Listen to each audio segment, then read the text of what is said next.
Hello, hello, hello, hello, hello, hello. And again. Assalamu alaikum. Good evening. Ana sama gaañi. Ci loo leen nekk. And again. Kaay leen ñu waxtaan, kaay leen ñu pelloo.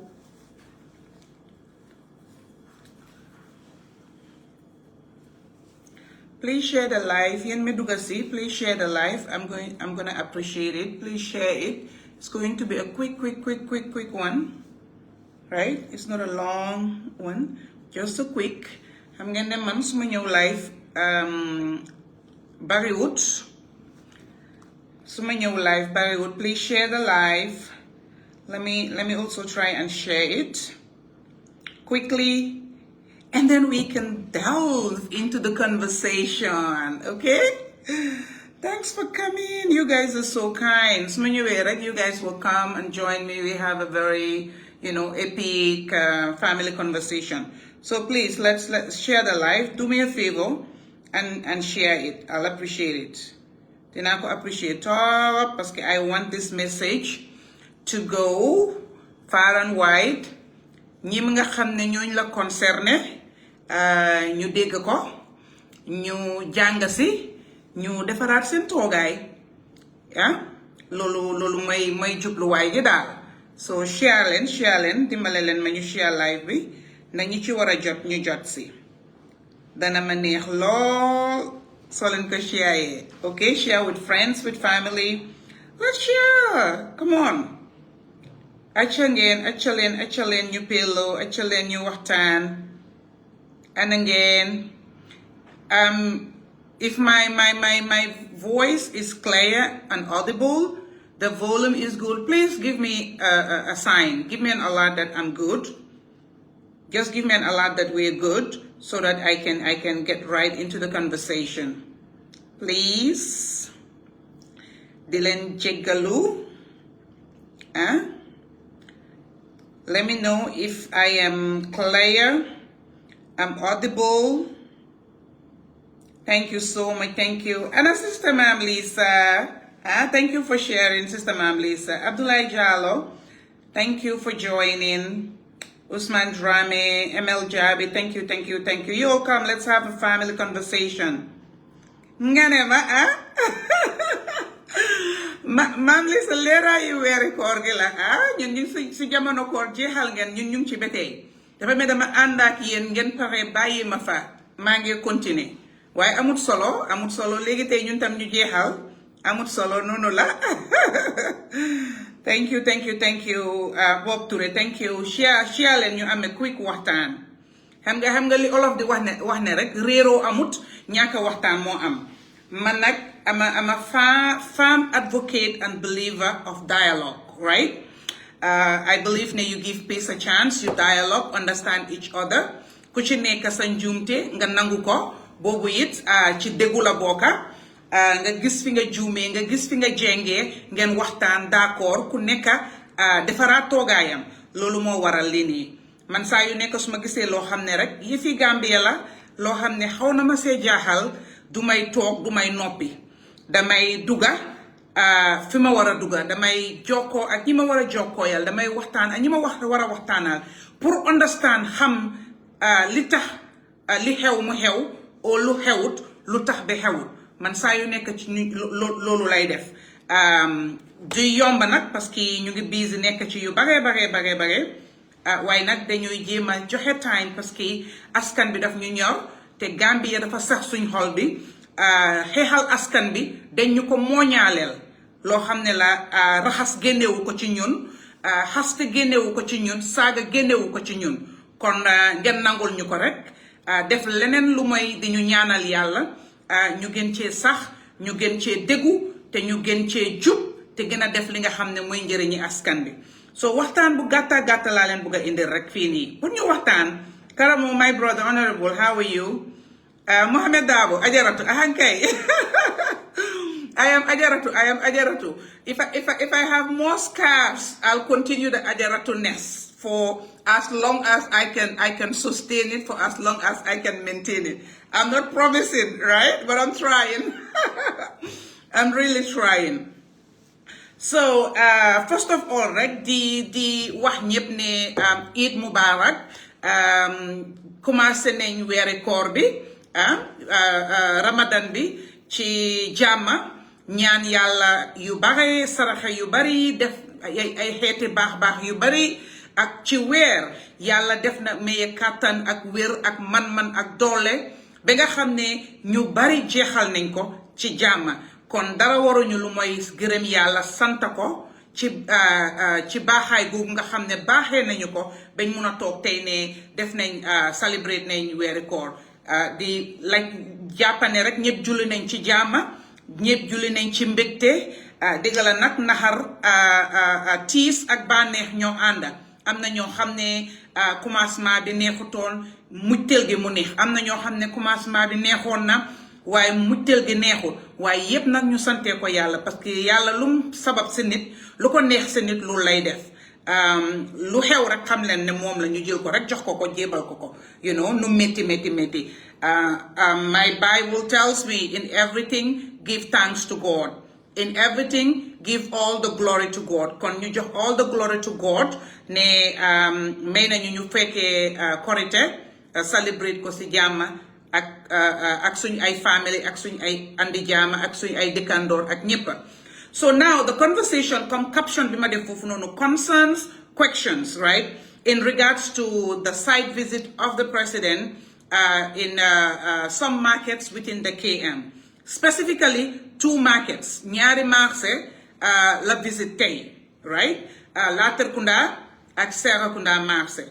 And in KM ku dëkk biir Kanifing municipality di nga xam ne ñaari marché yi ñoo nekk the most populated, most dense markets, the biggest in the municipality. Serekunda, Latrikunda, den nga am yeneen yi.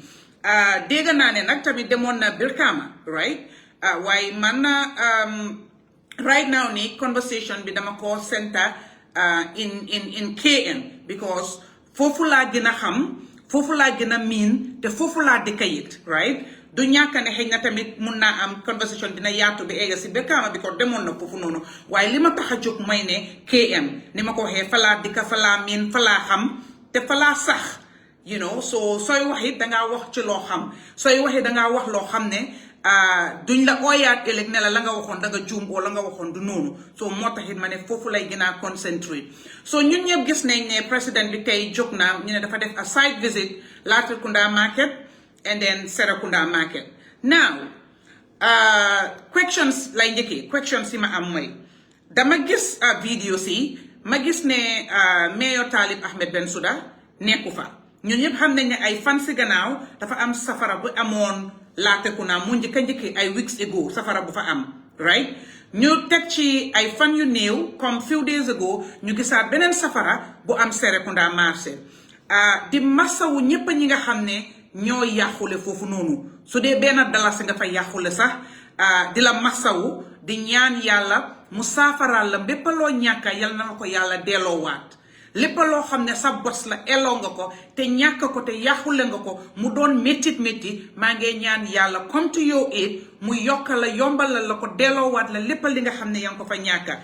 dëkkandoor yeeg andi jaama yeeg xarit yi nga xam ne ñoom it indirectly get nañ affected by that also di leen ñaanal yàlla may leen xoli muñ, yàlla may leen dal, yàlla yokkal leen, yàlla delloo leen lépp li nga xam ne moom lañ ñàkk foofu noonu te bu leen di yàlla fay yal na leen fay li nga xam ne moo gën li ñàkka yàlla mun na ko ci kàttanam di ñaan yàlla def loolu noonu. waaye léegi delluwaare président bi def na visit so bi ma gisee ne Talib nekkut si visit boobu noonu straight away I ask myself because xam naa ne mu ngi ci dëkk bi, right? xam naa ne tey nekkul public holiday, démba moo nekkoon public holiday te xam naa ne ci suba si ni wax naa moom dem na liggéeyi. soo mu jeexal ma loolu ma ne ok man laajte lan moo tax Talib nekkul foofu noonu, you know. Now I was made to understand ne yëgutoon sax lii xew waxuñ ko so moom dafa toog market manager am call ko ne ko man de dégg naa du ne dañ ko call officially sax de dégg naa ñu ne président bi dafa ñëw a site visit si marché bi, right?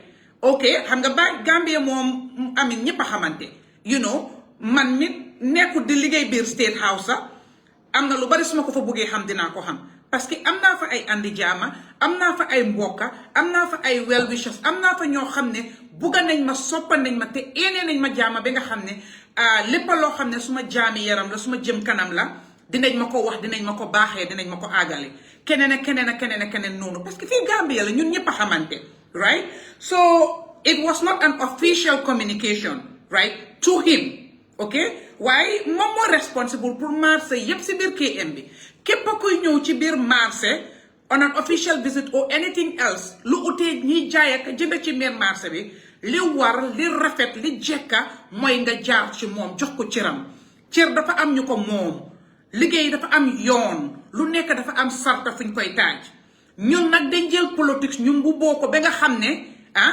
luñ lekk sax dañuy njëkk a toog ñu xalaat lan la saf yellow la saf nda brown la saf nda grey la saf nda purple la saf fokk ñu pause a moment pour xool caf ka boobu noonu lan lay saf loolu mooy suñ problème fii nii te foo naa ne daf dee am yeena yoo xam ne it's beyond that am na yeena yoo xam ne dañ am pour génnee yooyu foofu noonu parce que yëfi askan bi la yëfi dundi askan bi la yëfi bakkani askan bi la fu safara am safara boobu noonu at that point in time doo dee xam kan mooy rëcca doo dee xam kan mooy mucca dooy xam kan mooy yàqule even doo ku nekk di nga daw pour uti fooy laaxu ak di jéem a seet looy génnee si sa alal ak sa yooyu waaye you are not guaranteed until and unless safara boobu jeex ñu soog a toogaat gestuwaat xool kan mooy yàqule kan moo lakkale kan moo réerle waaye in the heat of things kenn duy xam mboolem ku nekk in the vicinity mun na laa laal li English dee wax rek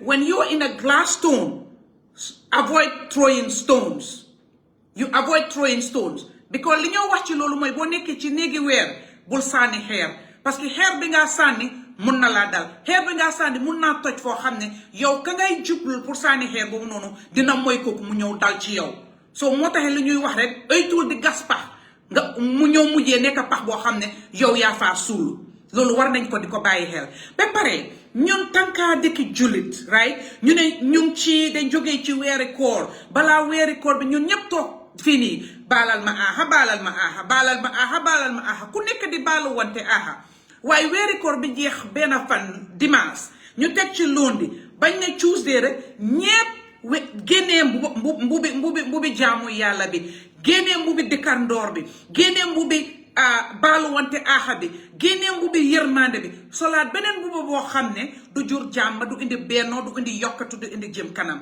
war nañoo bàyyi suñ xel it is very very very soon for us to go back to our old ways coming barely 72 hours out of a very holy month a very peaceful and prayerful month and then we are coming back to a month of what hasido ñoo kajafoo ñoo nendiroo ñoo tuumiroo are we as serious people like seriously. But anyway, let me go back to thing. So apparently, the market manager who is responsible for every market within the municipality did not receive an official communication to say the president of the Republic of the Gambia, who is my president, everybody that is watching and everybody that lives in the municipality, he is your president, is coming to visit this market because of the incidences, unfortunate incidences that has happened, few weeks ago and few days ago. Which in my myopic view, in my own little mind, I feel it is wrong. I don't only feel, I believe it is outright wrong. Okay? Now, we move on to that. That is the market master. Because he had told me there is a disaster management officer from the disaster management office in Kanifing that sits in KMC. He was contacted by the disaster management office, headed by Dahaba, right? He was contacted to say, I will be joining the president for a site visit at these places and things like that. He was contacted by his office. But the market manager was never officially contacted. Dafa just information through the grapevines who gave him a tip of, this is about to happen, li. But of course, as a responsible, very dedicated somebody, okay, you know what, this is my area, this is my domain, my territory, I am in charge. I will be there. So su ñëwee dina ma fa fekk su ñëwut muy noonu waaye dinaa dem. So mu dem, of course, consult the relevant authorities or people within the council and say, this is the information I've received to say the president is coming to do a site visit. And you're like, oh, well, be there in time because you don't want to be caught by surprise. Since you've not been communicated to officially to be given a time and designated, area or whatever, be there, be prepared so that you don't have any surprises. So modem suma tell them si march bi talk harle, right? But now not only mom yegut ko, I have done my family to realize the mayor. Oh, something is happening. Hold on. Sorry about that.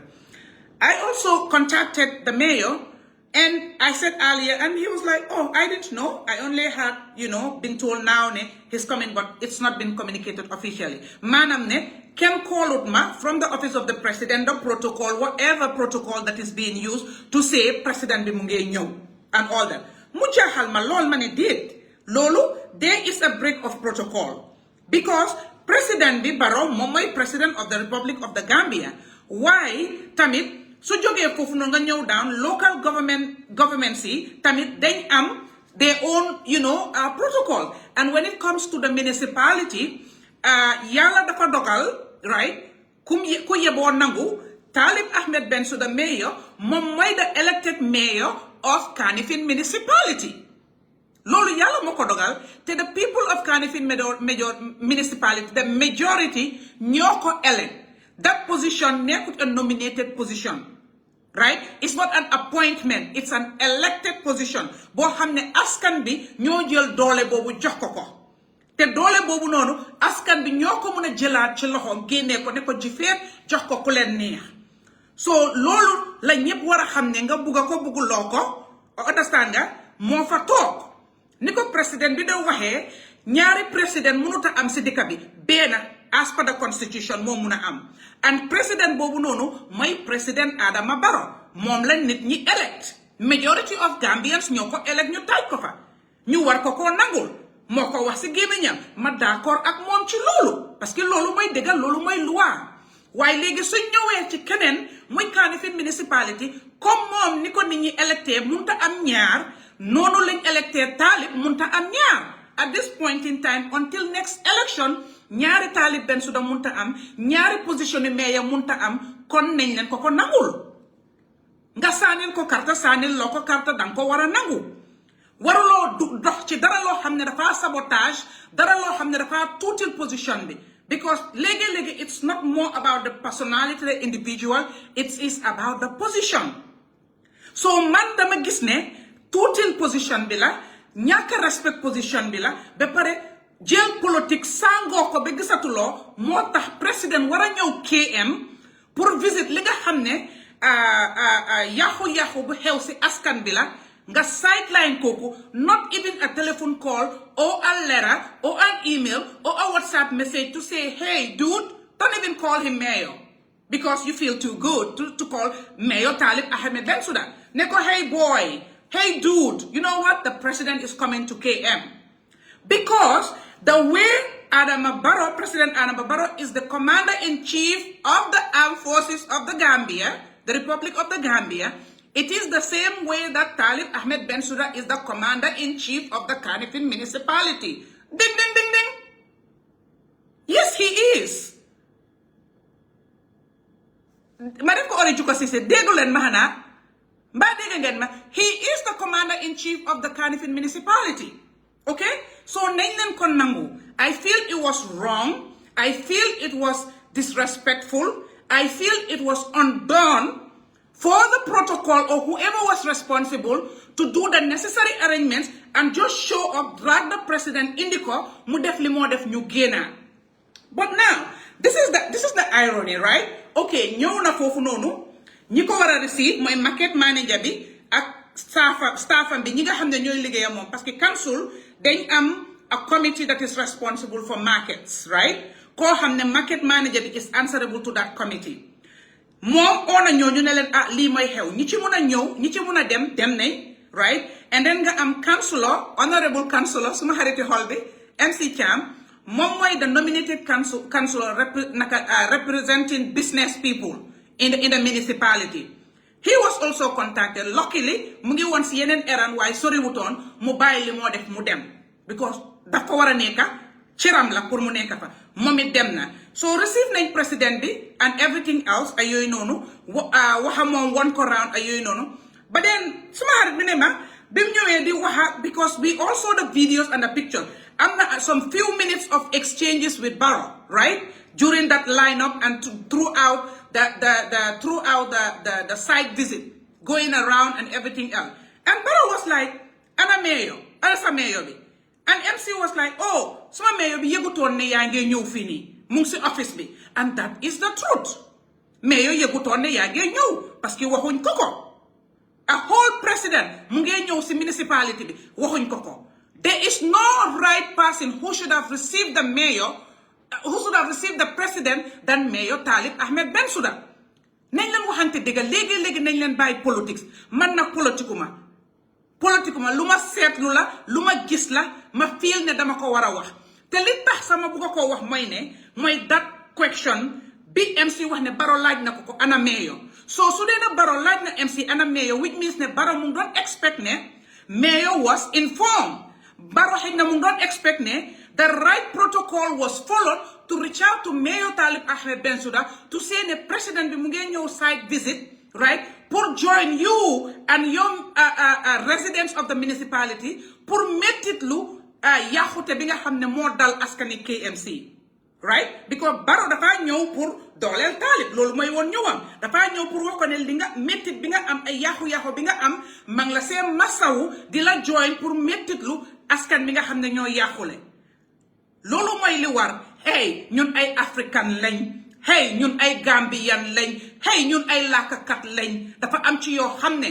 depuis maami juddoo nguñ dafa am nuñ daan doxalee dafa am nuñ daan jaaralee dafa am nuñ daan waxee understand nga pour indi bennoo pour indi jokkalante pour defar pour rafetal waaye ñun ay niti tey duñ rafetal ñun ay niti tey duñ dee dox ci loo xam ne jàmm la ñun ay niti tey luñ gis mu rafet ñuñ so xoppa ci suuf luñ gis mu jekk mu jaar yoon ñu ut nuñ koy yoxalee pour mu yanqi nga xam ne ku ko laal rek mu daanu yàlla santaane wu loolu te loolu moo warut so su dee ne président war naa laajte ana Talib which means ne président xamut ne Talib du ñëw which means ne président expectutoon ne Talib du fa nekk which means ne président xamutoon ne Talib was not informed to be at that naka lañ ko waxatee at those two places pour receive ko won ko round so loolu suma wax loolu pour won leen ne nit dang dee nekk feena nga am ñu la wóor yoo xam ne seen sa jaami yaram itelu leen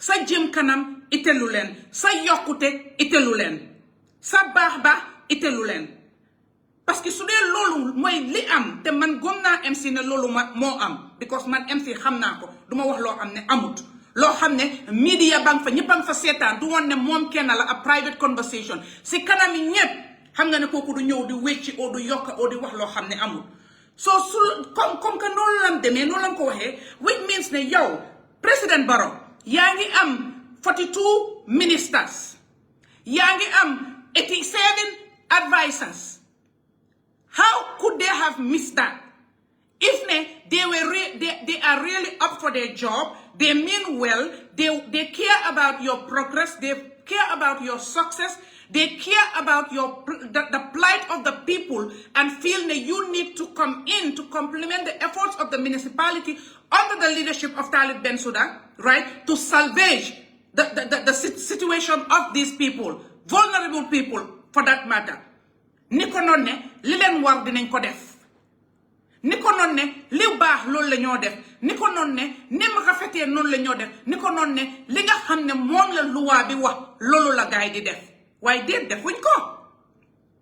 defuñ loolu man may koo ñaawlu man may wax ne rafetut te am soo ne képp koo xam ne dëgga la tax a jóg dëgga moo tax ngay wax di nga xam ne loolu rafetut te loolu warut kon pour wax président Barrow ne ko danga war a defaraat sa toogaay danga war a toog nga seetaat ñi la wóor nga seet seen doxalin nga seet seen duga nga seet seen génn seet seen jëflante ak seen jokkalante nga seet tamit seen ay kàddu niñ koy waxee ndax lu laa indil jëm kanam la ndax lu laa indil yokkute la ndax lu laa indil lu baax la ndax lu laa indil bugga la ci askan bi su dee ne loolu yëpp danga ko seet nga gis ne defalu la ko den nga xam ne ñooñu baaxuñ pour yow pour nga xam ne ñooñu nekkuñ fa pour yow ak askan seen boppa lañ fa nekkal te lii is among so many things yoo xam ne ñuy koo def now I saw a guy who was leading like the tour especially on the line bi Barrow exe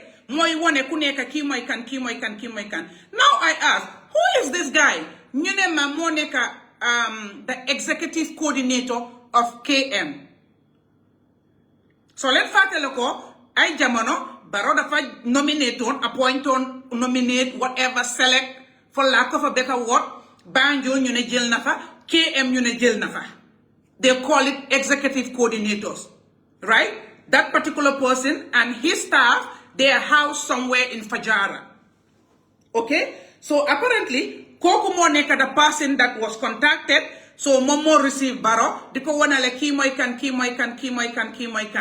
you know what I mean? I was like, dude, that's savage. Honestly.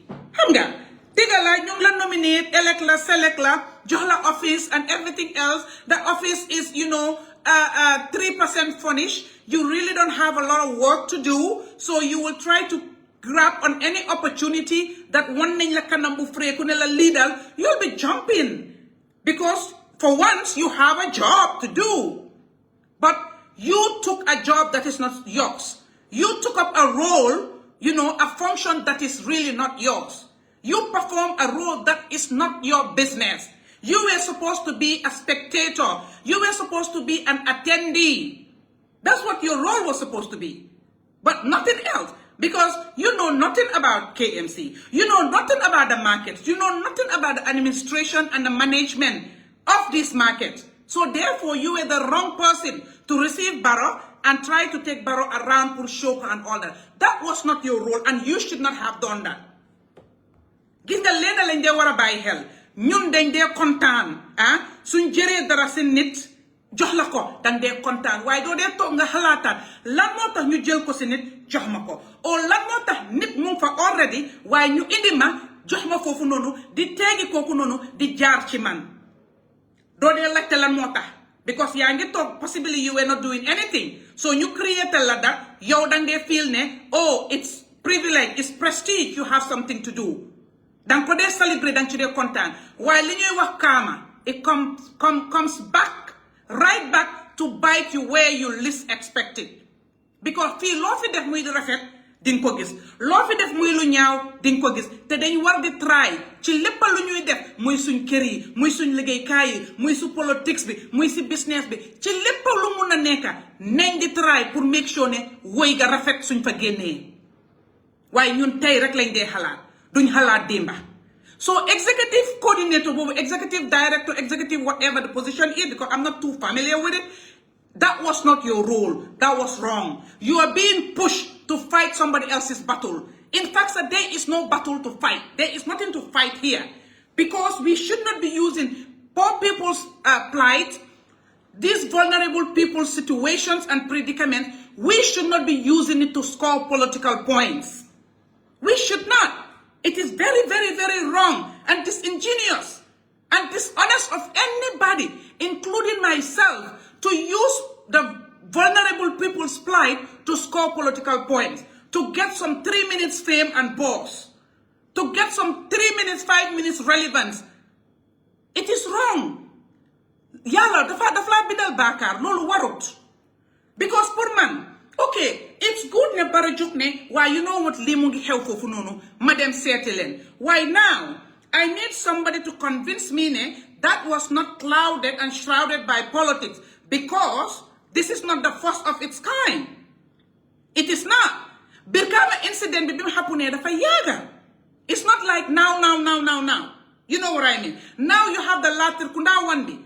It wasn't yesterday. Then you have the Serakunda one. right? It's been few days ago. Yes, we were all in the Ramadan, right? We were all preparing for the wedding call, but am na yena emergencies yoo xam ne su xewee boo nekkoon si jaww ji sax ñu takala buum di nga dog buum bi pour washa mun a dem nga attend ko as a leader, as a responsible leader.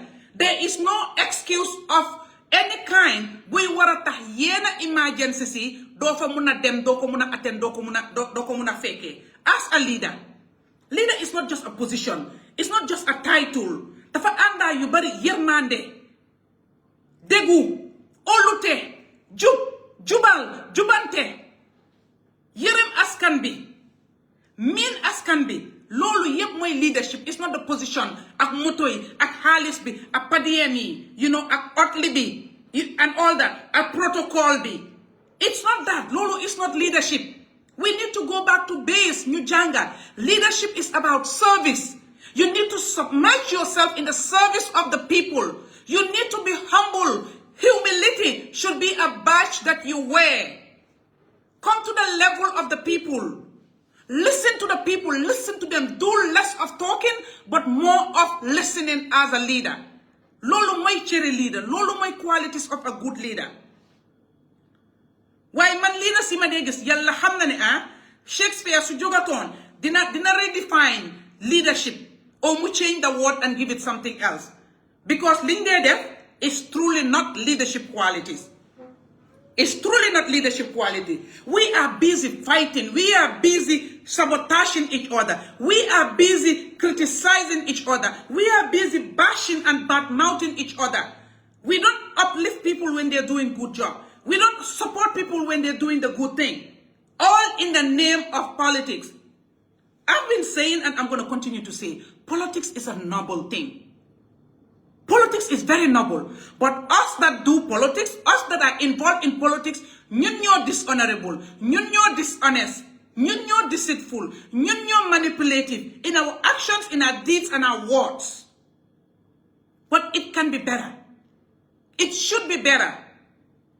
And it must be better than what we have and what we are dealing with. So deal to the topic, right? But go and sit with your people and ask them what happened, where did they go wrong? Because Mayor Talib Ahmed Bensouda should have been at that place, unless something mo happen bo xamne mu taxone munta ñew. Waye man dama gom ne dara du don tax be mayor du don ñew should ne informon nañ ko yegon nañ ko before Barrow mu exi fofu nonu.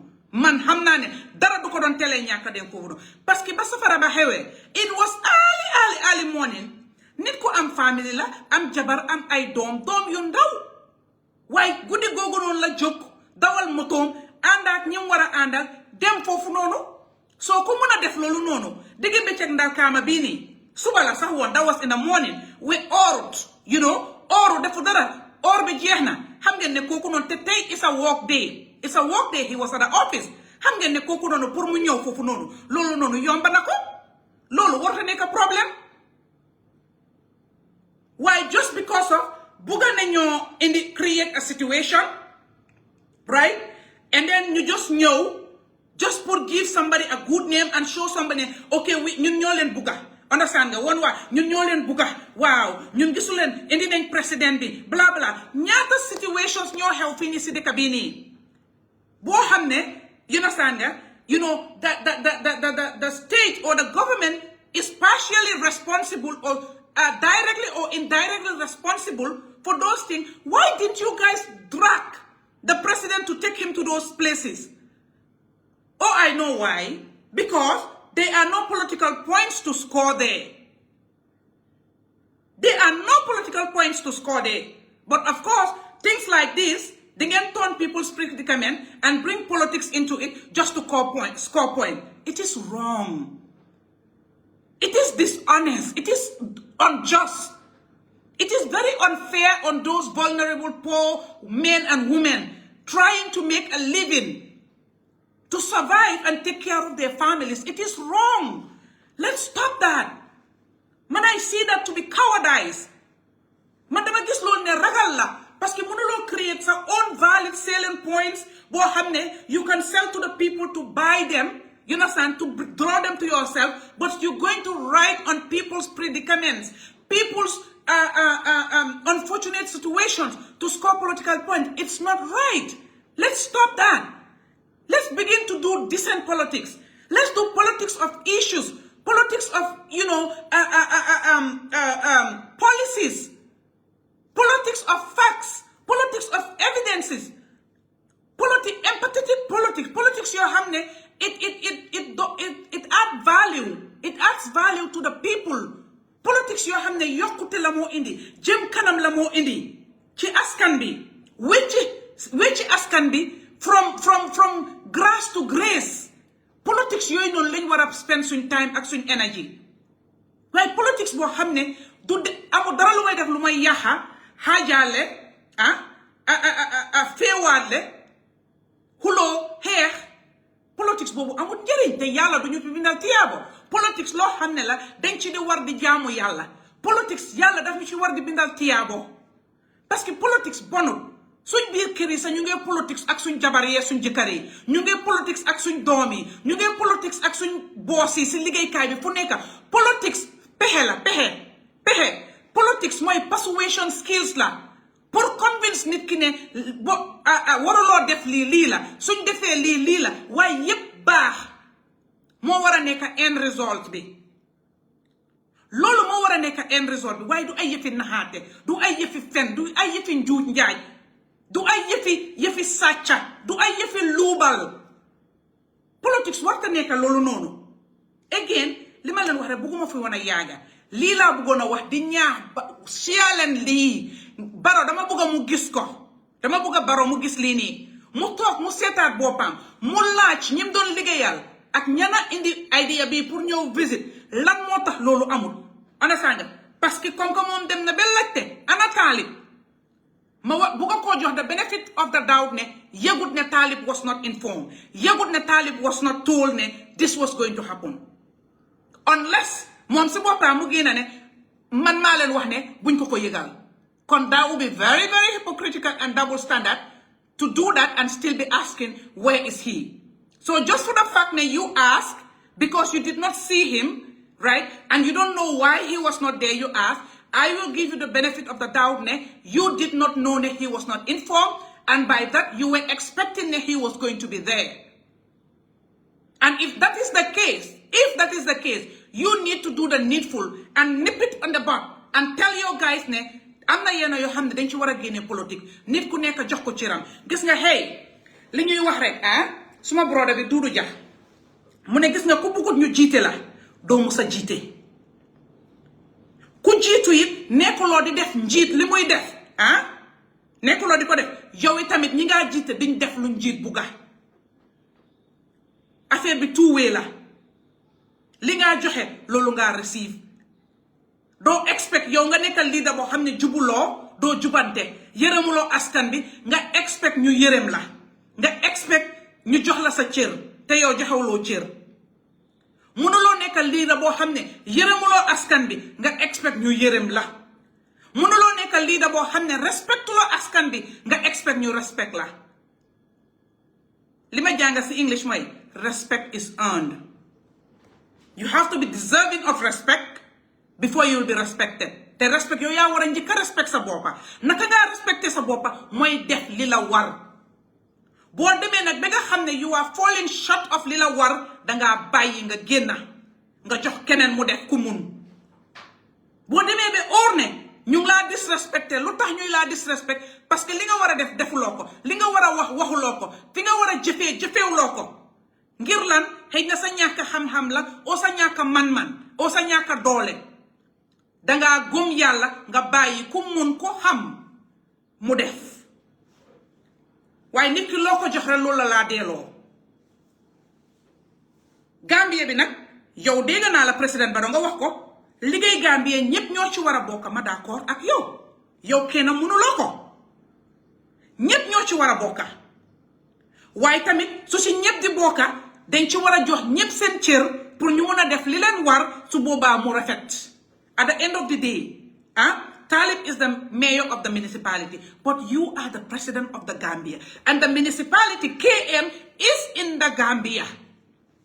loolu kenn mënu koo génnee du man du yow du taalib du keneen loolu la yàlla dogal kon su boobaa loolu ñu nangu ko am na yoo xam ne we can walk in isolation and do our things and try to score as much political points as we want it's okay but dafa am yoo xam ne collective efforts la war a nekka dafa am yoo xam ne teamwork la war a nekka dafa am yoo xam ne par force dañ ko war a bokk ñu def ko suñ bokkoon mu def ko du baax dafa yàqu te su yàqoo ki nga foog ne moom ngaa yàqal du moom kenn rek mooy jànkuwante ay yàqu-yàqu boobu noonu ñépp ñoo koo jànkuwanteel yow président Barrow danga am business biir KM yow sa business bi la ñépp xamee mooy maajum biir KM la nekka kon yow danga am a huge stake in KM not only as a president but as a business person koo xam ne you have a business that you have told us made you who you were before you became president kon business boobu noonu you might be going back to that business sometime so business boobu noonu ki nga xam ne mooy the watchman of the business muy Talib the commander-in-chief of the municipality kooku danga ko war a respect nga cëral ko pour moom tam mu respect sa business mu cëral sa business mu aar sa business mu iir sa business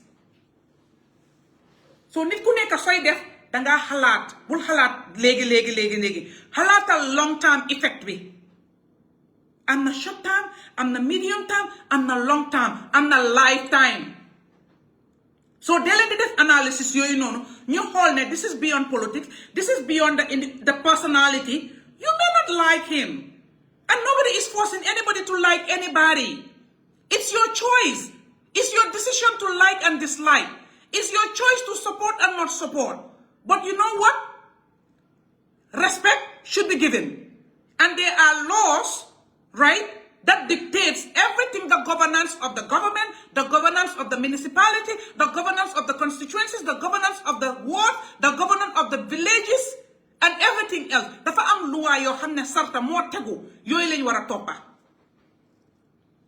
bari na nag si taay yoo xam ne dañuy taajee sartay boor ñu use doole ak maa ëppa doole yooyu lañ dee use waaye taxut ne dafa def mu raay taxut ne dafa def loolu mu correct benn tey correctut nañ leen bàyyi xel li xew rafetut li ñoo waxee when two elephants fight is the grass that suffers so central government and local government suñ nekkee ku nekk di pul mosul man la maamun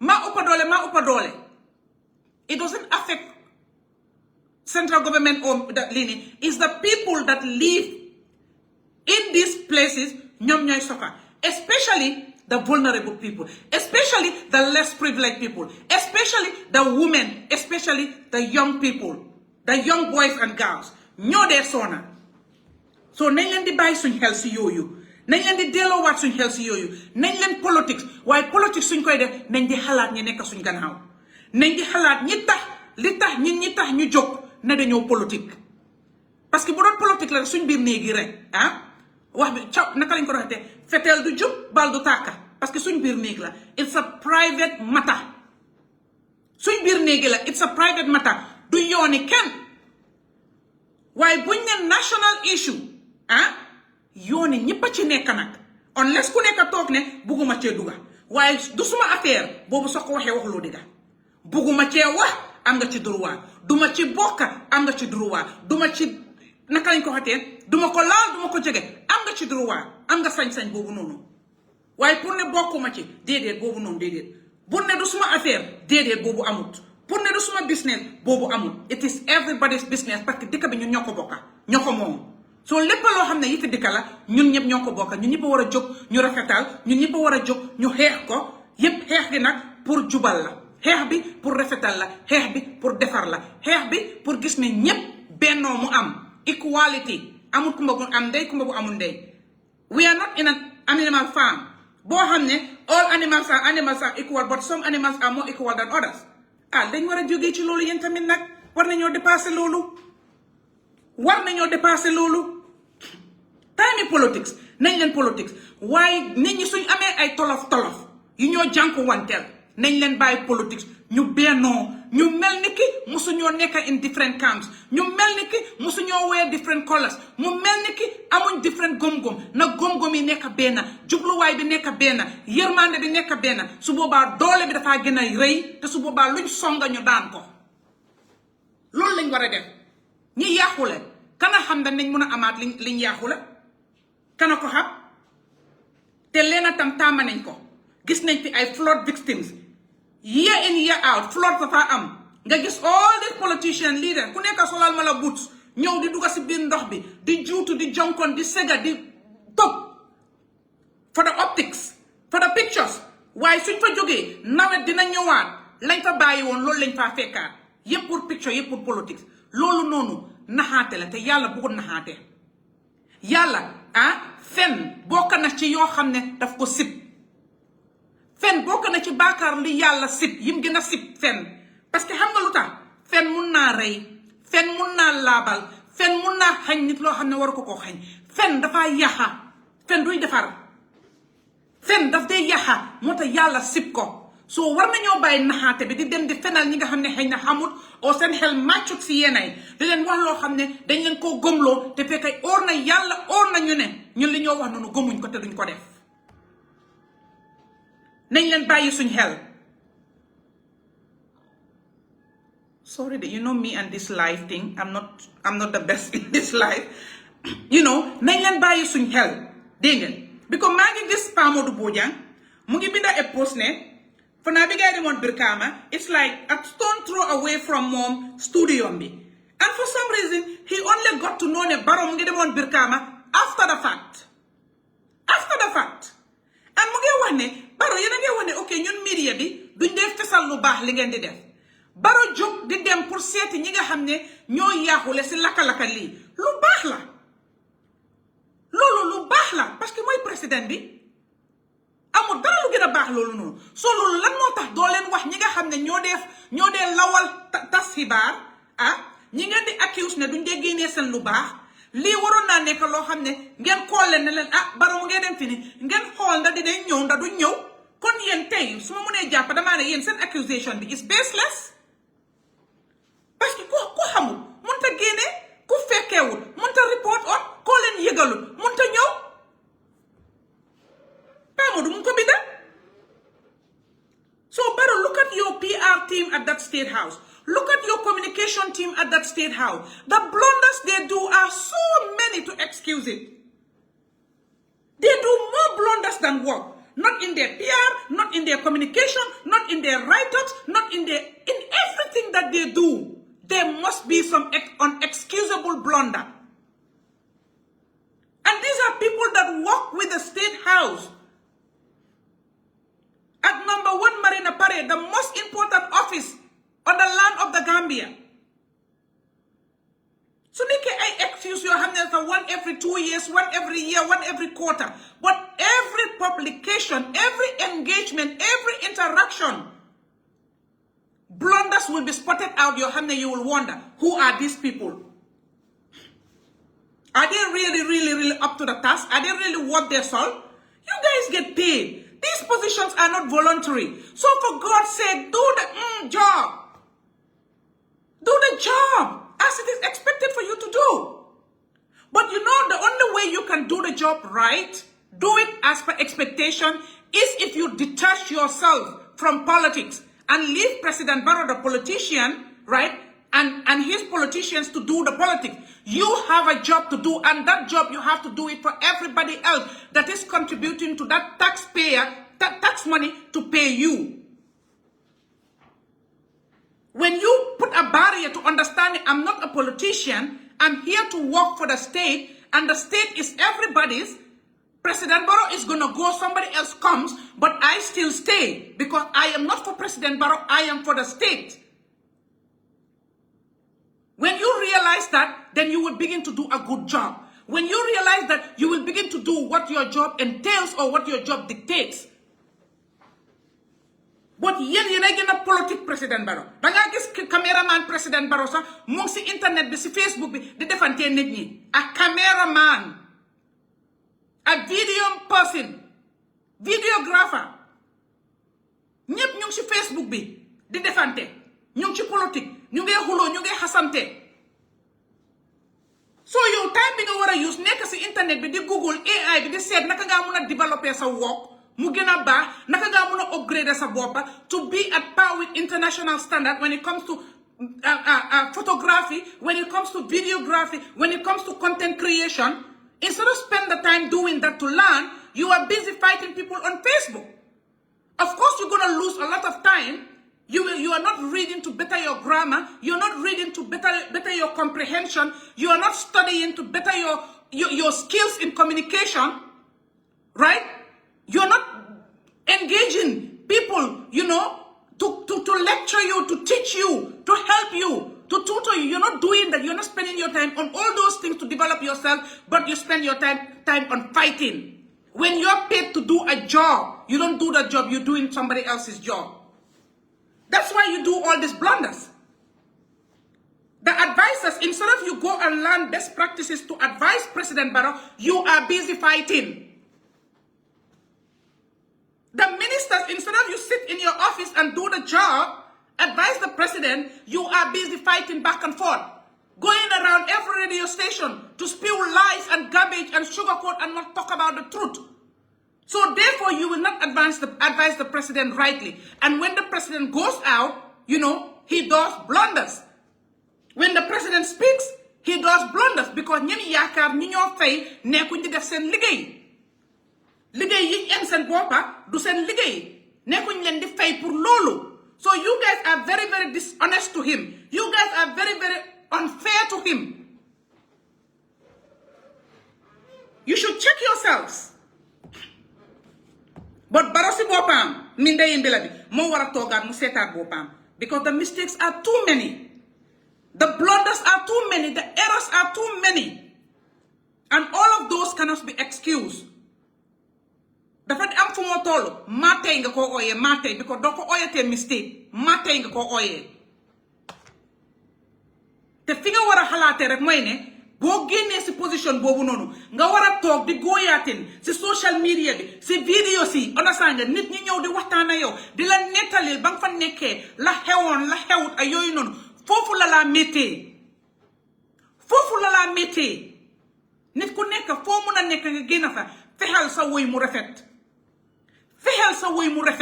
fexeel nettali bi mu rafet dëgg la nag ñëpp mënuñ laa bugga am na ñoo xam ne soo nekkee si biir géej bi di topp si biir ndox bi sax ñu ne yang ma saani pu ndax ñooñu feebar lañ am ñooñu mënuñoo gis dara lu baax waaye government boobu koo xam ne ñu ngi laa fay taxpayers money yow loolu waroon a nekk sa jikko war ngaa sib lu mel noonu waraloo jëflante ku mel noonu loolu du pour yéen mbuba yooyu ngeen war a simi ngeen bàyyi politics te président bi dee leen koo eddaloo xam ne daf koo indil yokkute daf koo indil jëm kanam dee leen koo eddaloo xam ne mboolem lu mu wax dafaa indi yokkute mboolem lu mu wax dafaa indi lu rafet mboolem lu mu wax dafaa indi bennoo waaye di ko wax loo di ko dugal ci loo xam ne dafaa indi féewaaloo dafaa indi xaajaatloo dafaa indi xol bu métti dafaa indi mer dafaa indi merewante yéen ngeen den toog di ree fele su boobaa ñu jàpp ko di ko mbama subaa ngoon bu dee bëccëg check your circle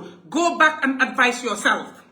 At the end of the day, it was wrong for you all to not inform Talib that you are coming to the municipality for a site visit on markets that are under his administration because he is the mayor, the Lord Mayor of Kanifing Municipality and Commander-in-Chief of the municipality. moom la fa yàlla teg position boobu moo ko moom ngeen nangu ko moo ko moom nanguwul leen ko moo ko moom xam naa ne waaru ngeen ba ngeen ñëwee gis moom Barrow si boppam ni mu doon engagé Moot Njaay di wax ak moom parce que yéen mi àndaa moom yéen mi bëggoon a jël position bi xamu leen munu leen du seen bos moo taxit mu bàyyi leen fa romba leen di wax ak ka nga xam ne moo nekk in charge ki nga xam ne moom moo nekk da manager moo xam moo mun mooy dogal mooy yëngal Modou Njaay mooy yëngal gësëm biir KMCP marché yépp ci loxoom la nekk mënu leen a ñëw si marché te nekku fa parce que munu amu leen dara loo leen di gis su dee ne ene bu rafet moo leen fa indi without moom ene googu noonu dafa yàqu soo def leen lu rafet def leen li war def leen lu jub advice leen président bi loo xam ne mooy indi bennoo mooy indi defar de leen ko yóbbu ci foo xam ne mooy indi bennoo mooy indi defar mooy indi askan bi yokkute ak jëm kanam ak njëriñ 87 advices yi loolu mooy seen yëg liggéey yéen and you did not even have to come on the side. You don't have to be following the president everywhere he goes. That is not your job. But you have made such your job. It's not supposed to be your job. You're poking your noses where it's not supposed to be. Xam nga lu leen fee fekk si seen cati bakken yi yëpp ngeen di gis mu dog rot parce que dina fekk dugal ngeen seen bakken foo leen ko wurta dugal. de leen di def jël loo xam ne seen bos la de leen di duga foo xam ne fa ngeen war a duga de leen di boole seen boppa foo leen xam ne da ngeen fa war a boole seen boppa de leen di wax loo xam ne dafa defar du yaxa loolu ngeen war a def. Where were the advices when we had that fuel tanker exploded in Banjul ba ñu am ñu ci dee am na ñu bari xaw ma ñaata people ñu ngi lopitaan ñu ngi faju. Where were you guys? Gisuma ngeen enu président bi yóbbu ko fa. Those were naka lañ ko waxee incidences that caused deaths yóbbu leen ko fa. Ana ngeen time boobu noonu pour ne yéen da ngeen noo bëgg a wax ne maasa mu laka te kenn deeyu fa dégg la bagage yaaxu na lu mu doon lu métti mu doon lu diis mu doon yaaxu-yaaxu yéen moo leen gën a itteel nit ku dee. Is that what you're trying to tell me? Man su ma doon advice président bi pour mu dem su mënta dem si yëpp ka deele fa lay yóbbu président bi parce que ku sa doom dee oo sa bagage yaaxu si lu mel noonu nga toog the number one naka lañ ko waxatee chief civil servant of the Gambia mu ñëw toog sa kanam ne la massa si métti bi nii man ko share ak yow loolu am na lu mag li moo def si xolli borom. Yes du indiwaat ku dee yes du génne métti bi waaye dina ko wàccee tuuti dina dalal xel dina dampa xol yi waaye defu leen loolu. Why? Because KMC is everybody's problem. I don't even want to digress. But hold on, Commission B. Anything that has to do with KMC, the viewers on every platform, it's higher. The commentary on every platform, media platform, whether online, news, whatever, it's more engaging, right? The discussion in people's homes, in people's bedrooms, and everything else, it's more. And it goes on and on and on and on. Big independent municipality, then ñep them in their corners. Ñu mel ni ki ñu melentaan naka lañ ko xatee maata. Ñu noppi waat. Te kan suli kumba tane wu dege dañ tane wante rek. Waaye li ñoo suli fii ñu ngi ko suli lu gën a bon ñu ngi ko suli feneen. Li ñoo suli fii li gën a bon ñu ngi ko suli feneen. Loolu ñun ñëpp gis nañ ko. Télé yang ko wone. Why anything that has to do with KM is treated differently. Anything that has to do with Talib Ahmed Bensouda, it's handled differently. It's like the rule applies differently when it comes to Talib. Like seriously? Boy narbi tahna dole nelawkat. No boy narbi mo opadole mo manwai. No lii am na lu muy bugg a nuroo nag lii am na lu muy bugg a nuroo nag because lii mu ngi bugg a jéggi politics parce que man dafuma ne politics nii la war a mel mu ngi bugg a jéggi loolu am na leneen lu muy nuroo. It just takes a little time pour ñu figure out lan la waaye lii am na leneen lu muy nuroo parce que mënuma understand. Commission nañ fi Brikama commission nañ fi Banjul commission nañ fi Kuntawur commission Janjanbureh Makati Wulibanna everywhere else but suñ ne KMC the rules of the game change. But why? Ñu nekk KM amuñ ñaari boppa ñaari béjjén ñaari bët lii xew foofu mooy xew feneen. And if truth be told, if you put it on a scale among all the municipalities, the administrative areas or whatever, KM is going to top. The records are there to show for itself. In every area. Of course, it's not perfect. It's far from being perfect. Because you know what? I am not going to come here and try to sugarcoat things. I will not do that. Fala neka way taxu ne dama wara jël suma boppa solal ko mbobo xamne solal ñeneen benen mbuba duma def lolu nonu way xam nga lu tax may wax ne ñipa am parce que li ñu olof di wax ne boko ma ci mo gën du man kenn olof daf ne fu wergu yaram am tane amu fa te municipalities yeb wergu yaram mo fa nekka man dama ne dama bëgg municipality bo xamne dafa naka tane wut rek dafa am wergu yaram waaye suñuy waxtane it moo tane waaw boobu yi dinaa ko wax mu dégg ko bëgg a dégg ku bëgg a dégg ko moo tane among 7 yiñ fi am yépp moo gën du suma wax de loo xam ne la it's proven evidence yang fa facts yang fa in all areas in terms of the administration, in terms of the leadership, in terms of the achievement, in terms of everything. Okay, so on that basis, motne hemota sayone ka ñu nganya talib KM ma may len ko. Wow. Parce que kuy def lu baax ku jitu fokk rek rir gi topala. Way su dene dañ ko nganya pour ne defut, dañ koy nganya pour ne munut. Dedet den da ngeen wara delu wat gannaaw. Amna ku dukat ci line bi. Seven lañ demal nga xol ku dukat ci line bi. Koko lañ wara nganya ci ñaka manam ñaka xam-xamam ñaka defam ñaka jubalam ñaka jubantem koko mum fa ci line bi. If you look at the line you will see that person and that municipality or region, and you have several before you get to Talib and KM. Nañ leen bay politics, election do appointment, election do nomination, election do selection. Election is election. Moy ni ñi dañoo ne buga nañ ñi ñu ne buguñ den ñi buga ñu oppa ñu jël ko ñu jox ko. Mom nak nonu la amé. Kon nañ leen ko ciral. Yaagut nak du ñaanuñ yalla mu dé ci position bobu nonu. Tam la te li des ci tam bi bareetul te su tam bobu joté dana génn mu jox keneen.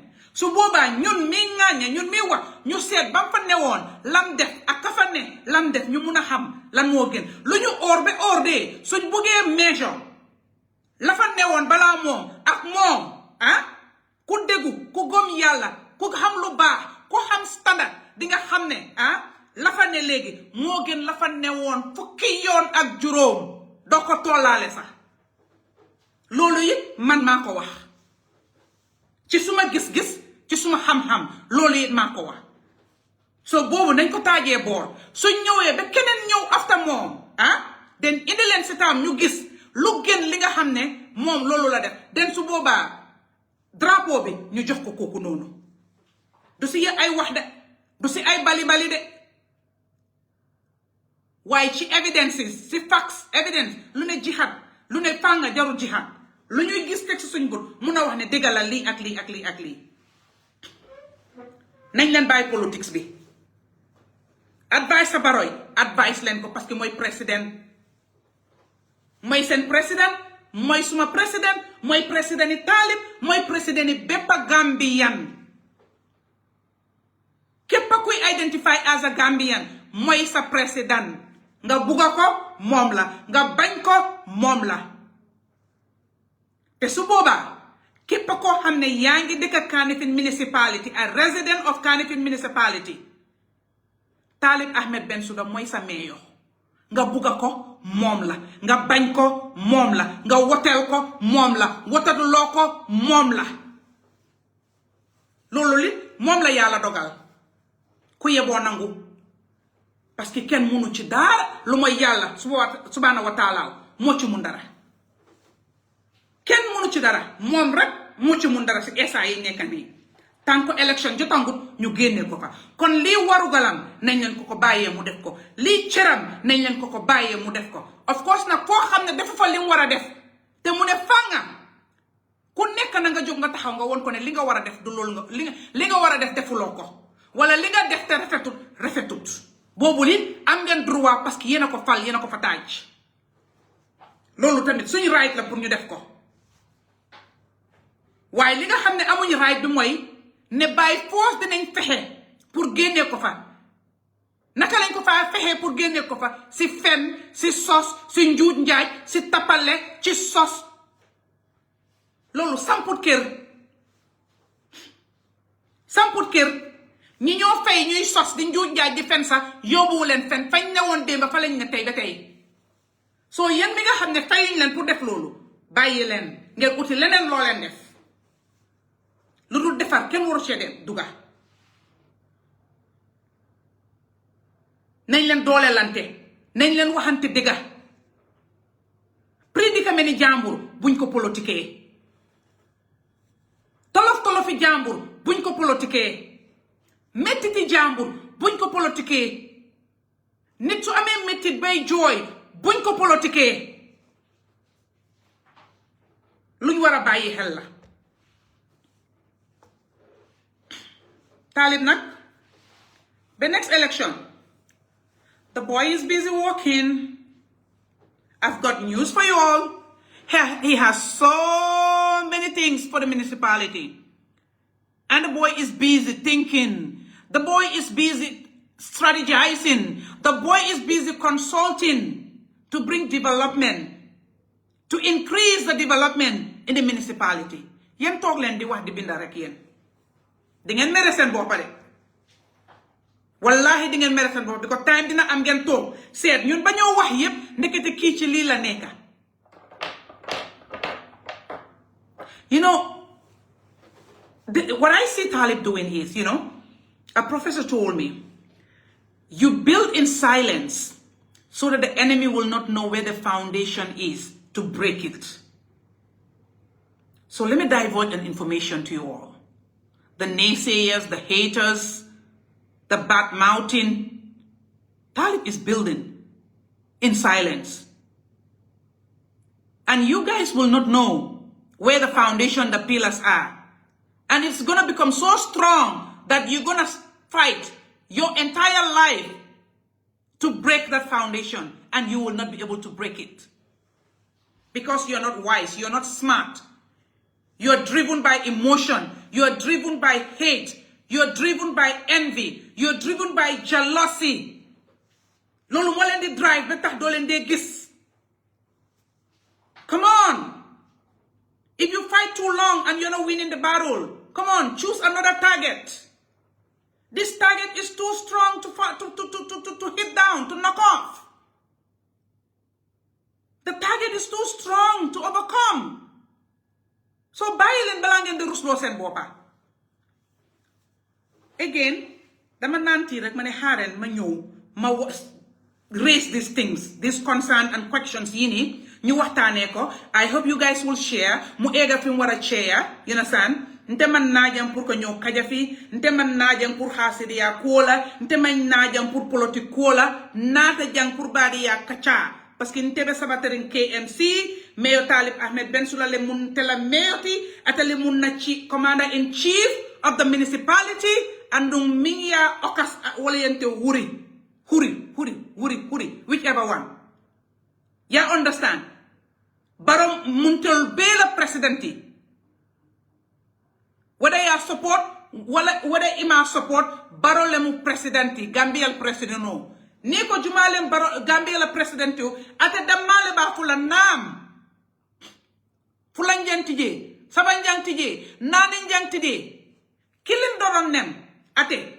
Ninko president baro le ba fula nam. Bari fanang, ninko mayor KMC, Talib Bensouda le ba fula nam. Parce que ate doron nem. Fulanteng, sabanteng, andung aten nenete ke la fulati. Fo election ye ke, moli ya jiko, mfasitala, ya bondi, ye modo nati.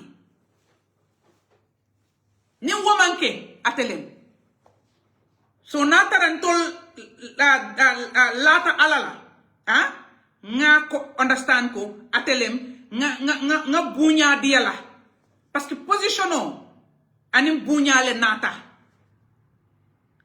nimmo be place auto iko ita bunya la ita fanan ibe nyini ndorora lundo be nala ite be place do marala molte bunya la molte respect la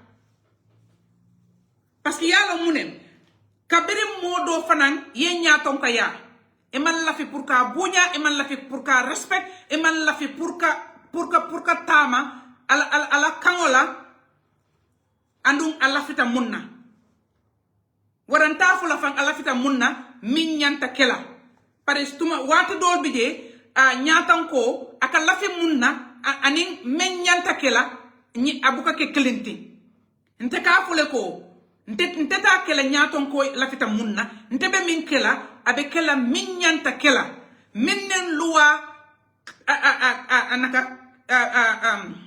so se bo demna minnen luwa be killing nte be wole kela nte amanke ko mo lafita minna nte be wole kela ya understand wole nyanta kela andum yem min mo tombong ya ke plasoto andi mi ya lon ko mo jama le ya tombong ya ke plasoto wo flow ate ke klintila executive coordinator executive director mimbe KM ya tombonne ya keje talib ben suda molle ye karto fayaye ya ke plasoto andu mo ma wo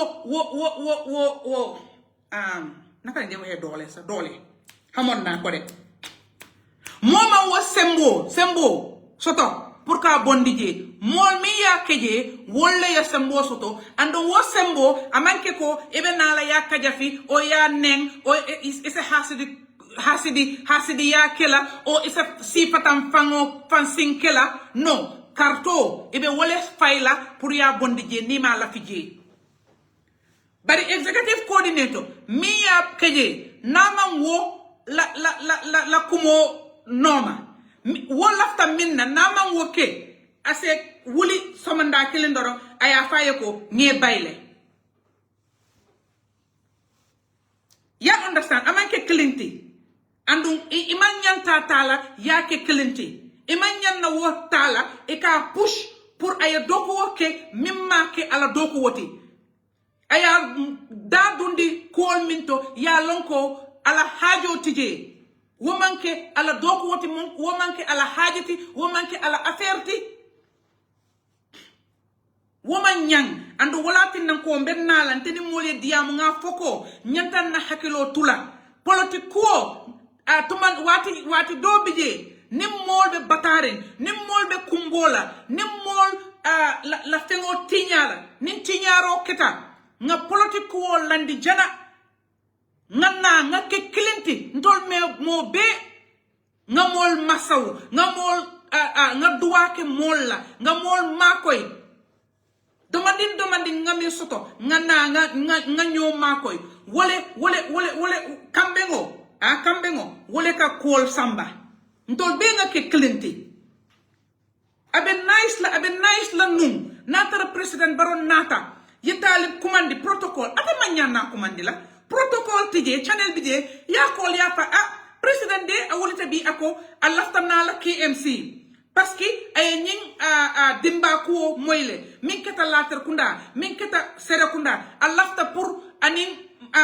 musol min ke min ka wafiro ke je minol ya lonko ila fengol tiñatale minol ya lonko you know ye kasara soto ye ila fengol kasara tel an alaftana la pour anin wol ye badi ya ko ke you know san ayem masaw nata aya tarako talibe rolling je aba batula aya samba mol be ene mol ye konton mol yaje mol yela nakalen ko hatesa sen mol yela bata faye ya mol yela ila kumbo aya moy aya je wobe nyala wobe betayala bare politique won ka politique tanka dundi fengo fenga politique dundi je fengo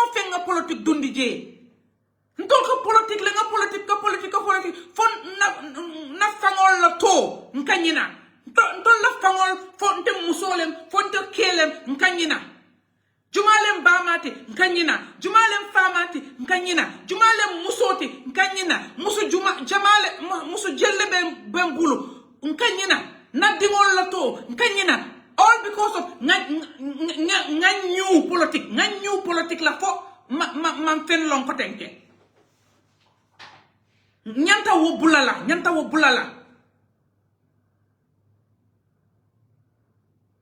nte alata nyamo be dani politique ko al politique ke politique be damen bari ku dol al politique bondi je al kada molla ni torota al ko politique ko keje al kada molla batata al ko politique keje al mo be fala fan yalo delegation min betala iba jubela nyinde abe jumale support la before yeta yenni yesango konton even min dila je iba jubela ning patelem ya di bake nin patelem ite fen dila o ye demanding di all because of politics nkanyina alala kola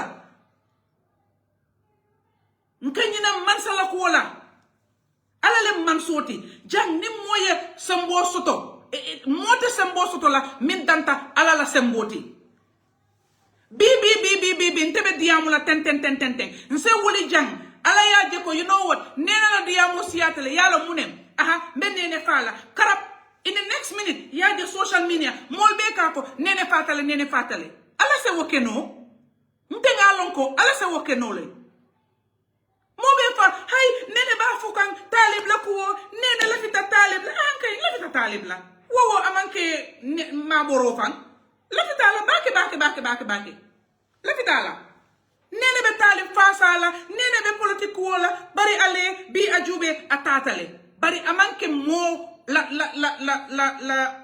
nakalen ko hate mo la ko woti ala la kolem nim wosota ala la kolem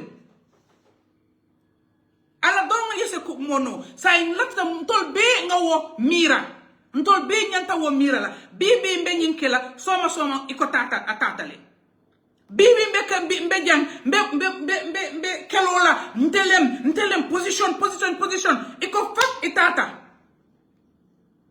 ala ye wonole so nimbe kuoku nka ala fanan la sembo nka wol mira ala la kuo nka wo mira fanan tuma don tol kadiamu as ifle ntele ala janketale aya fonye ko ata nganna place dile la ite ya doxal sometimes modo ni be ko kela ika mirale ko itele ala la place ota andan iba kela ite ala to dundile je iba fola ite ala la to dundile je ita fola inshallah ita fola nadiyata alele ni taniya fola ni nakale ni ala sobitala nothing ite doron param ñim politique wo softa bake ñi Gambia kono sayi ama interesting ñanta na jiko jube la de ñanta na jiko jube la ba ma anaka lañ ko do waxate sa bake ala ye ming landi position auto nga bula nga makoy nga sembentuya pour ay succeed parce que na yo succeed ntol bele be benefit la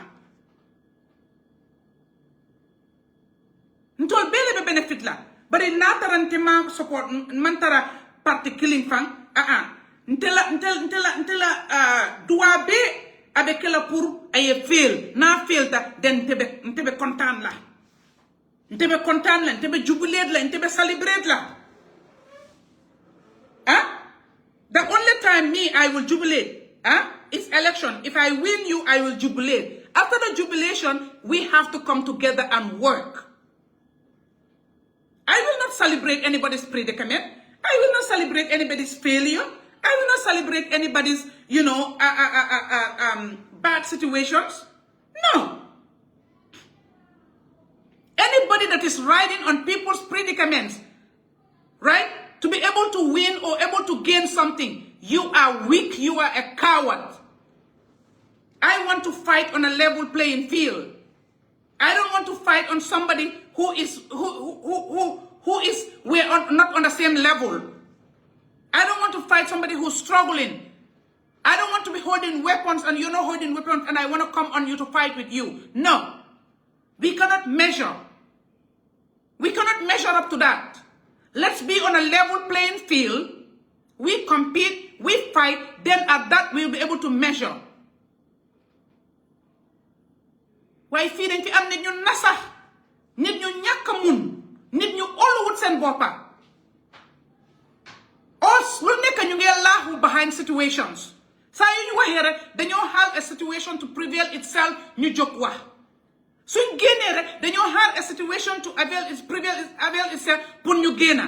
Always luñ def rek am na ci luñ laaxu parce que ñeme ñuñ tàppet lañ gëmuñ seen boppa munuñ xamuñ doo leen musa gis ñu génn taxawal seen boppa def dara wala wax dara always ñu ngee laaxu si gannaaw nit dafa am ñoo xam ne nag munaluñ dara seen boppa musuñoo defal dara seen boppa ku leen dégg dafa am ku tax ñu dégg leen luñ def dafa am ku tax ñu def ko fuñ fulla dafa am ku leen yóbbu waaye tànkaa loolu munaluñ dara seen boppa ñooñu dañ war di noppi waruñ di wax waruñ di bokka ñoom dañ war di toog rek di ñaanal ñi leen di boole parce que tànkaa ñooñu ñoom duñ xew duñ bokka duñ leen gis soo ñooñu seen wax dafa war di tuuti war a buñ wax sax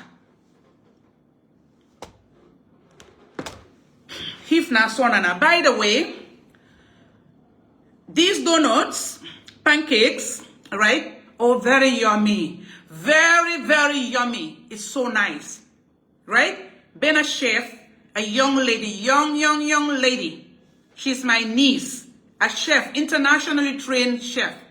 She cooks any kind of thing, bakes, dessert, anything that is food.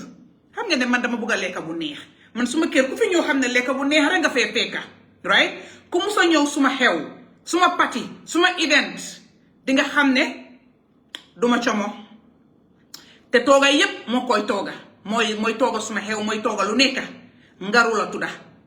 Ci weeri koor bi boxes man ko posté suma Facebook bi. Assorted snacks la nag. Loo bugga ci snacks, anything pastry. Jine la nag day créer, dafa create. Bala nga xam ne moo mun nga ne ko defalal ma rek bul ko wax ne sa defaral ma li yali yow ne ko rek defaral ma ay bu la créetalee ay bu la defaralee nga xam ne lépp a dégg la ngaru la maa ngi def nombaam bi suma Facebook bi right young girl dimbale boppam mu ngi liggéey Coco Ocean 5-star hotel a chef di def lu rëy foofu nag moo defal snacks yi pancake yi nii tey moom laa ndogoo toog rek mu yónnee ma a box tey saan am ku la bugga dafa neex di def yu baax di jëflante yow lu baax reer yi añ yi lépp luy tooga daal boo ko kontaan mu defal le ko bu defaree dessert table naka dessert plate or dessert table si party yeeg birthdays yeeg xew yi ngeen ne déedéet xanaa lii nii dafa dugg avion ñëw déedéet fii lañ koy defaree ak nu bagage ñàkka moom dina dugg a génnaat loxati defar mu ne cocc nag lu lay nekka neex na saf na so dem leen si suma page bi ngeen jël nombaam bi mbooleen loo leen mun a soxla si pastries si dessert si food tooga lu mun a doon contact leen ko Marimat leen Gomez suma jarbaat la xam ngeen ne nag lu méngoo ak neene lu jege neene dafa saf dafa neex dafa baax te dafa mun dafa jub waaw so contact Marimat leen anyway di leen gërëm di leen sant yéen mi seetaan share leen live bi share leen ko I'll appreciate it bugga naa ñëpp dégg waxtaan bii nii ñu defaraat suñ boppa juumte nag jombut kenn bu dee juumte la ñu defaraat suñ boppa gis ne amatul bu dee nekkul juumte nag am na fu muy tollu nag ñu gat sa waaw am na fu moo toll ñu gat sa parce que nag yaakaar ma pare yépp ma loolu ko nangu sa ñàkk fayda la waaw taalib dafa am ñu ko ngemba taalib dañ ko elek te ñi ko elek duñ toog ñuy seetaan ñuy ko daan doole ñu ko ngemba ñu ko elek duñ toog ñuy seetaan ñuy ko ñàkkal fayda ñi ko ëllëg duñ toog ñuy seetaan ñuy koo tuutil déedéet loolu duñ ko def loolu suñ ko defee rek ñu become dishonest parce que duñ ko jël enu ko teg ko fa ba pare bàyyi ko ñu sonnal ko di ko toroxaan mukk loolu duñ ko seetaan waaw loolu it ñu wax ko mu leer ku ma xam man neene bëggul la dem waaw I believe in dialogue. I give dialogue a chance to make peace, to build peace, to bring about peace. Why, in the absence of that, whatever it's going to take to make things happen, be sure we're going to do it. Oh yes, we're going to do it. Ngal tentu ngal jay, ngal faye ko, salibo dol natale, bari jamaman na, hanin kabi, be salibol tala. Ya understand, niya lonko na salibo man na kolo, ye fero ke, yen na salibo natina. Ya understand? Ala baraka ngal tentu ngal jay, mbedi walang tolbe nga suta dia soto, ala ye suta, harama bay fufu nono. Gudi gu sella, gudi gu anda ak jama, gudi gu dal, a restful night. Kon jërë ngeen jëf, and I love all of you, all right? Stop by the municipality to visit the people's mayor, Talib Ahmed Bensouda, my own brother, my own friend, right? Moom mun moo ëppa doole, waaw. Ngeen nangu ko nag, lii la yàlla dogal, ok? Jërë ngeen jëf, ana ñi may seetaan, xaaral ma xool sax, because beneen phone ba mu nga liyoon. Nga man internet mooy suma problème. I'm so happy na sa suma internet bi bàyyi na ma def live bi nii ba time bi nii. Waay yow lii amut fen. I'm tired. Ana mu hey yàlla. Ana maam li sa yang si live bi ba tey. Ana juk seen jokes. Kuka ñoom tukulóor. Before my fail live bi. Let me wish my brother, my comrade, Pasamba Diaw. Pasamba Diaw, I wish you a very, very, very, very happy birthday. I wish you a very blessed birthday. I wish you a fantastic birthday. Dundal. 100 years, sans ordonnance. Yow sa dunda dafa am njëriñ. Yow askan bi dañ la soxla. Yow danga am njëriñ ci askan bi. Parce que fu askan bi jooyee nga jóg. Fu askan bi amee lu métti nga jóg. Su askan bi amee luñ xeex nga ne cub ci digga bi. Ci kanam xeexle leen ko bem jeex doo xeex sa xeex waaye xeexi askan bi kon yow sa dunda am na njëriñ di la ñaanal fan bu gudda ak wér bu yaram yal na la yàlla aar iir la yàlla aar sa njaboot ba nga fekkee seen njëriñ yal na buñ séedaale dara sa gannaaw yàlla boole laa sa jabar yokka business bi yaatal business bi bàyyi la ak sa voice nga mun a speak for the voiceless, speak on behalf of the voiceless, the vulnerable, advocate for their plight, fight for human rights, fight for injustice. Te yal na bula ken munal dara, yal na bul ñaka non na waaye yal na bula sa non munal dara. Yow garmi nga bette nga grillé nga Pasamba. Waaw. Yow nag duma ne sa yal na bula ken munal dara parce que ken du la munal dara parce que xam nga lan la yow dangaa songa ñey ba daan ko kon yow loo songati daan ko kon nañ la nit ñu oytu parce que ku la songa daanu yaamun di la ñaanal yàlla fay la sa xol lépp lu baax li nga defal askan bi yal na la ko yàlla fay ori Musa Jeng mu ne you are the activist on steroid but yes while Musa Jeng ne yes you are activist on steroid while recruit nga so many people right the Nene Frida Gomez the Juka Cisse the Tukulor Sis right we are all part of the activists on steroid and of course right our chief comrade on the ground Madi Jabate so you are not alone. You are not alone. Doo wait mukk ci xeex gi la ni la doo ci musa wait ñu ngi sa boor ñu ngi sa gannaaw ñu ngi sa kanam ñu ngi sa gannaaw ñu ngi ak yow kon yow dundal be dunda sàppi la have a very very very very fabulous birthday have a fun birthday di la ñaanal at yu bare bu déwén naree ñaaw yal na mel ni ren yow dundal kon Musa bugga naa nga spoilal ma Pasamba dee nga spoilal ma ko defal ma ko birthday bu neex until then, until I come your way again, it's the fabulous Nene Frida Gomez, the voice beyond representation. Thank you. Have a blessed night, you all. Bye. Bye-bye. Ay fu ma fayee lii nii tey mu neex naka la hey okay wo ok gis naa ko